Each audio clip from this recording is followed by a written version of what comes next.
Ibu korban yakin Herianto rencanakan pembunuhan Dina Oktavia, maksa ke rumah.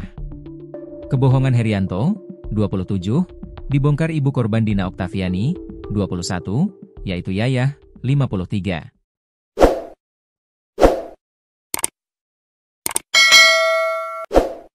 Yayah menuding Herianto telah membuat keterangan palsu soal Dina Oktaviani minta dicarikan dukun atau orang pintar.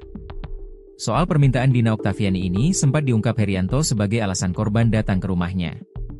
Namun Yayah memberi keterangan sebaliknya, sebab anaknya ke rumah pelaku Herianto karena dipaksa untuk mengantarkan uang. Herianto meminjam uang kepada Dina Oktaviani dan memaksa untuk mengantar ke rumahnya. Kemungkinan karena Herianto atasan korban di tempat kerja, akhirnya Dina Oktaviani menuruti permintaannya. Sehingga Yayah menuding pelaku Herianto berbohong soal anaknya curhat asmara dan minta bantuan orang pintar. Kalau anak habis putus iya, tapi kalau sampai minta dicarikan orang pintar itu bohong, kata Yayah saat ditemui di kediamannya di Kecamatan Banyusari Karawang, pada Sabtu, 11 Oktober 2025, dikutip dari tribunjabar.id. Ibu Dina juga menyebut pelaku sempat meminjam uang 1,5 juta rupiah kepada putrinya. Yayah menyebutkan, Dina, almarhum anaknya sempat bercerita bahwa pelaku selaku atasannya meminjam uang 1,5 juta rupiah. Korban ketika itu hendak memberikannya secara transfer. Akan tetapi, pelaku memaksa agar uangnya diantar ke rumahnya. Si bangsat itu maksa minjam uang 1,5 juta rupiah diantar ke rumahnya. Anak saya sudah mau transfer, jelasnya. Untuk itu ia meminta agar pelaku dapat dihukum setimpal. Pasalnya, ia meyakini pelaku telah merencanakan aksi pembunuhan anaknya tersebut. Ini sudah direncanakan, saya mau dihukum seberat-beratnya kalau bisa MAH gantinya nyawa dia lagi, ungkap Yayah.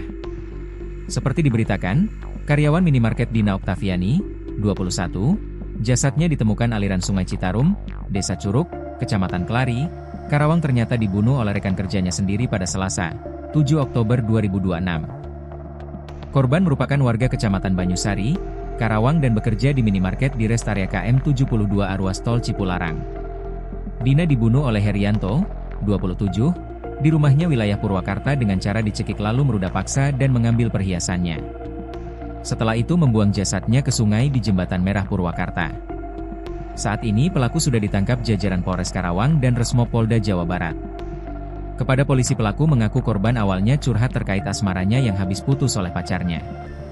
Korban juga meminta pelaku mencari orang pintar agar bisa melupakan mantan pacarnya.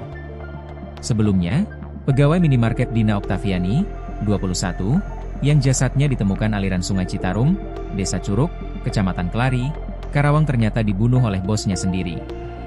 Korban merupakan warga Kecamatan Banyusari, Karawang dan bekerja di minimarket di rest area KM 72 Ruas Tol Cipularang. Kasat Reskrim Polres Karawang, AKP Nazal M. Fauwas, mengungkap pelaku berinisial Herianto, 27, merupakan atasan kerja korban di sebuah minimarket rest area KM 72A.